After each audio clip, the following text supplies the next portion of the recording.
Here I have Amazon Fire 7, and today I'm going to show you how to enter safe mode on this device. So firstly you have to don't turn off. Firstly you have to hold down power key, and when the turn off menu appears, you have to hold down your finger on power off.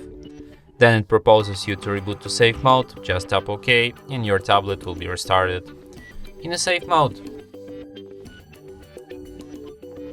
And as you can see, the small sign here says safe mode, which is the proof that we're in a safe mode right now. So if you want to quit safe mode, all you need to do is to just restart your tablet and your device will be restarted in a normal mode.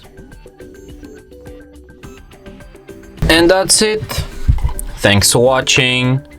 If you find this tutorial useful, don't forget to hit that like button and subscribe to our channel.